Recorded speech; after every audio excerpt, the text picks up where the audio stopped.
Welcome to the channel. நேற்று பார்த்தது பார்த்தீங்க அப்படின்னா நெல் பட்டிக்கிறது, அதாவது நெல் அரைக்கிறது, அரைச்சி அரிசியாகவும் தவிடாகவும் பிரிக்கிறது.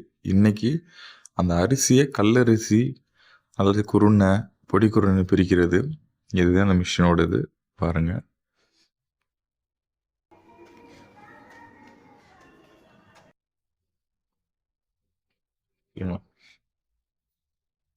இப்போ இங்கிருந்து கொட்டுறது, இதில் கொட்டுனா அப்படியே பார்த்தீங்கன்னா இது வழியா வரும். இந்த வழியா வந்து இதில் கல்லரிசி தேங்கும். கல்லரிசி தேங்குறது அப்படி பின்னாடி போகும். இங்கே கல்லரிசி வரும்.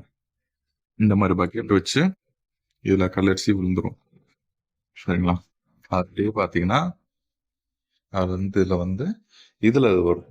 இதில் வந்து குருணை, மீடியமான குருணை, இந்த மாதிரி மீடியமான குருணை வரும். அப்படியே வந்தீங்கன்னா இந்த இதில் நல்ல அரிசி பிரியும். இந்த சைடு பொடி குருணை தெரியுதா? பொடி குருணை. இப்போ அதுக்குரிய மோட்ரு இதில் தான் நாங்கள் இது பண்ணுறது. சரி, உங்களுக்கு சேனல் இந்த வீடியோ இந்த மாதிரி புது புது வீடியோ உங்களுக்கு வேணும் அப்படின்னா என்னோடய சேனலை சப்ஸ்கிரைப் பண்ணுங்கள். தேங்க்யூ.